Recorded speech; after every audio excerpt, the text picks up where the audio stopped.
Hi, I'm Chris Ballerano. And I'm Joanne Zanoni.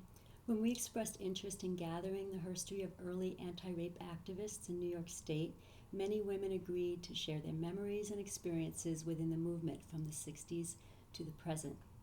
We gathered and compiled these stories to inspire activists of today and to honor the women who fought for better practices and resources for survivors.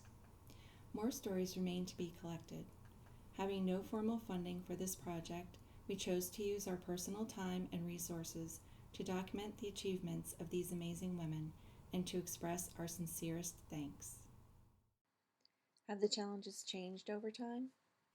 We've come so far, but there's still images and there's still language that continue to carry so much negativity and systems that feel justified in using that language and saying it's no big deal, but not understanding that it is the language and the imagery that continues to perpetuate the myths, the behaviors. Education is just an awareness is just such an ongoing challenge in this work. I mean, it's like you can't put it to rest. It's like It's like a hydra's head, you know. I still think the most important thing for people to understand, victims, survivors, as well as the general public, is that nobody asked to be sexually assaulted, and that it's not the victim's fault, and that we have to put the blame squarely where it belongs and be very clear about that. And sometimes we think, yeah, we're over that. We've got that message out. Everybody knows that. But occasionally I'll do a program and I'll still get comments from people that people who are informed and educated, and I wouldn't expect to hear them say, yeah, but what about the way girls are dressing now? There's still something in the general public, I think, that wants to blame the victim. The attitude, you're lying. Police still believe that most rape reports are false. So that's still a big challenge. Getting a prosecution is hard. And then I've been reading about different rape trials in various places over the last year, particularly some of the prominent ones in New York City in the last year.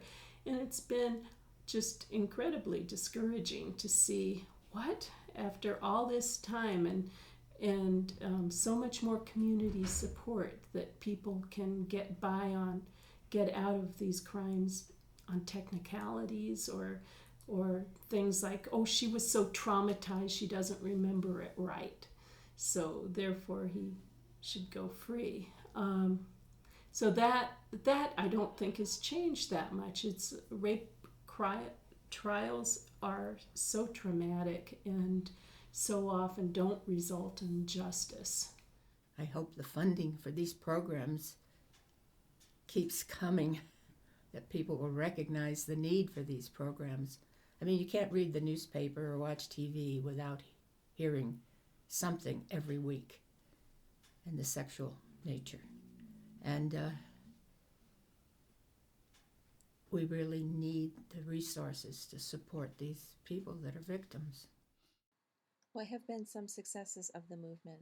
The successes of the movement is that there are programs in almost every county across the country right now. To me, that's a big success. And that we have VAWA, and that the federal government has an office on violence against women.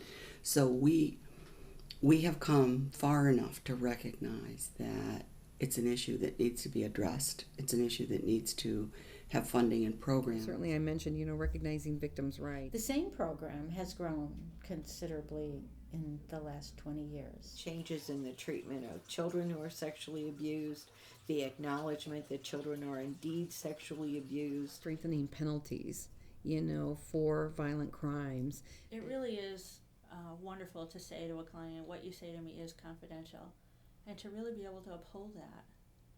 And it's not something that other agencies, other counselors, even the child advocacy centers can offer. So it is unique to us, and we fought hard for it. But I think that was a huge marker in the 25-year history of NYSCASA, and they were right at the forefront there. That was a huge success for us. I would love to see the day that Society would change their, beliefs about victim culpability. To make the funding so that people are not afraid that, vital services are going to be cut. Yeah. Our prevention is so stellar.